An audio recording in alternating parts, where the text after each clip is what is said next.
Since our last video on gun-armed drones in Ukraine, both sides have continued to develop the technology. Numerous Ukrainian teams have developed recoilless shotgun drones designed to hunt other drones, as well as developing and fielding an AK-armed FPV. The Russians too have returned to the concept in recent months, showcasing a number of gun-armed drone systems. In December, the first footage of a Ukrainian gun drone appeared, utilizing the recoilless gun concept. Several videos were shared of an FPV drone equipped with a pair of barrels which are likely electrically initiated and have counterweight charges as the earlier Russian drone did. The video showed a series of successful drone versus drone engagements. On the 7th of February, Russian Telegram channel FPV Covenant shared footage of a gun drone being tested with the caption, "Testing a shooting drone. The bird has 2 cameras, a night camera and a thermal imager. The drone appears to have a single barrel and on firing is jarred considerably by the recoil. This indicates the lack of a recoilless recoil mitigation system." In the first indication of Russian state efforts to develop a gun-armed drone, the Osyad-D, or WASP-D, developed by the Novgorod Scientific and Production Center, Ukrainian, was unveiled to Russian media on the 20th of February. The drone has 4 barrels and appears to incorporate a recoilless counterweight system. Very little imagery of the system is available, but its developers claim that it has a degree of autonomy and can find and attack targets within an area once ground detectors locate a target. One article states that the drone has already been put into operation, but this is as yet unconfirmed. On the 6th of March, a Russian Telegram channel affiliated with the engineers of the Russian Black Sea Fleet shared test footage and photographs of a new gun system which can be mounted on small drones. The Telegram post highlights that the system uses the recoilless principle to mitigate the recoil, and it reportedly utilizes standard 12 and 16 gauge shotgun cartridges. It's claimed that it has an effective engagement range of out to 20 meters, and that aiming the gun is done through the standard drone camera. The post also claims that operators can hang 2 to 4 barrels on a drone. The size and power of the drone would likely have to be greater than a standard Mavic or Russian FPV to mount more than 1 or 2 barrels, and of course greater payload also reduces the operational range. The post includes a photograph of the barrel assembly on a scale reading 700.9 grams or 1.5 pounds, but a video caption notes that when loaded the weight is closer to 780 grams. The Telegram post includes a pair of videos showing the gun system being tested at a range. The first video shows a 10-inch quadcopter equipped with a 16 gauge gun system. The drone takes off and fires down range. While the recoil is noticeable, the drone continues to hover. In the second, longer video, the drone appears to struggle to initially maintain a stable hover, but this may also be due to operator error. The drone travels down range and fires on a target from a distance of about 3.5 meters. The video cuts to show the effect on target, showing several dozen shot holes. Incidentally, the box is for AI Thinker RA8 transceiver modules made in China. Meanwhile, on the 7th of March, a drone unit with Ukraine's separate presidential brigade shared the best look at a Ukrainian gun-armed drone we've had so far. We've previously seen the Boulevard drone team, which is part of the 3rd Battalion of the separate presidential brigade, deploying drones equipped with rifles and RPGs. These drones were developed with the help of Wild Hornets, a Ukrainian drone manufacturing organization. The gun-armed drone seen in the video is operated by the 4th Mechanized Battalion and is based on a Lucky Strike manufactured quadcopter drone. It's unclear if Lucky Strike has assisted in the development of the gun system. In the video, we see the drone operators drop in a 12 gauge cartridge into the barrel.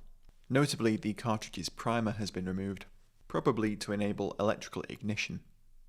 The video does not show the counterweight system, likely to avoid breaches of operational security on how the system works.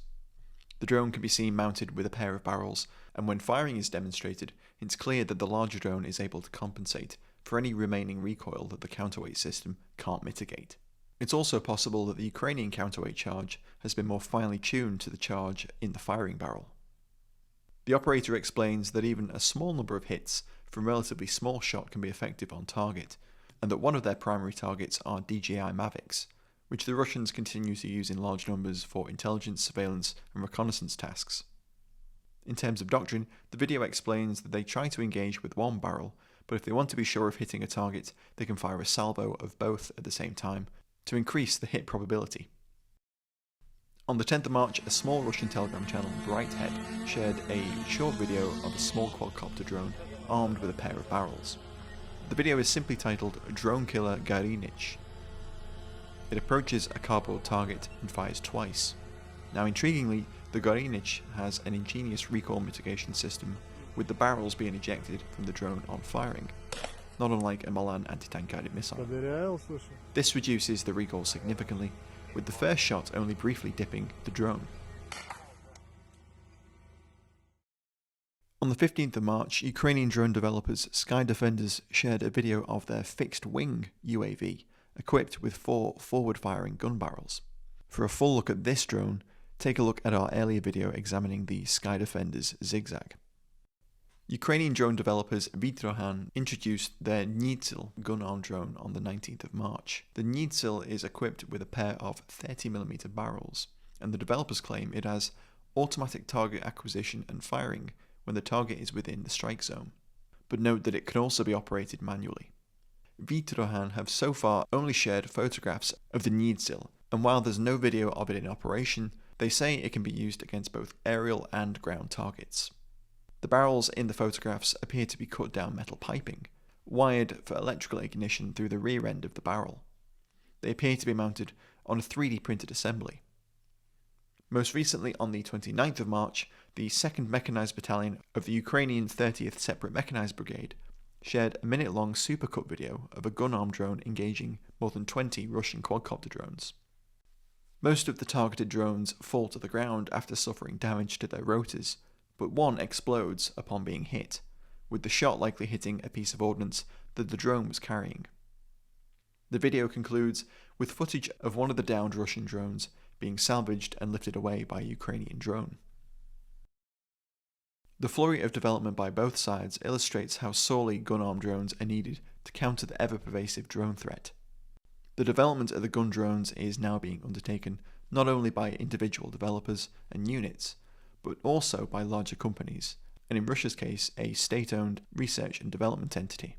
Both sides are now claiming some limited autonomous targeting capability. While some of the gun drones have entered operational use, it's unclear if significant numbers have been produced and fielded. Over the coming months, we'll likely see further fielding of the gun drones, and it will remain to be seen how effective they are and how they may change the dynamic of drone use in the conflict. Thanks for watching, guys. I hope you found that interesting. There is so much to cover around the war in Ukraine, but I thought taking another look at the latest developments in gun drones was well worth a video. If you enjoyed the video, please do consider supporting us via Patreon. We have lots of perks to say thank you for your support. Or you can check out the History of Weapons and War app, which is a separate video platform where you can support creators like me. Information on both of those can be found in the links in the description box below. You can also support us by sharing the video with friends, enemies, work colleagues, the in-laws, whoever might be interested. That really does help support us and gets the word out about the videos and the channel. Leaving a like and a comment also helps. Drop a comment down below and let me know where you think drone use in Ukraine is going next. Thanks again for watching. Catch you next time.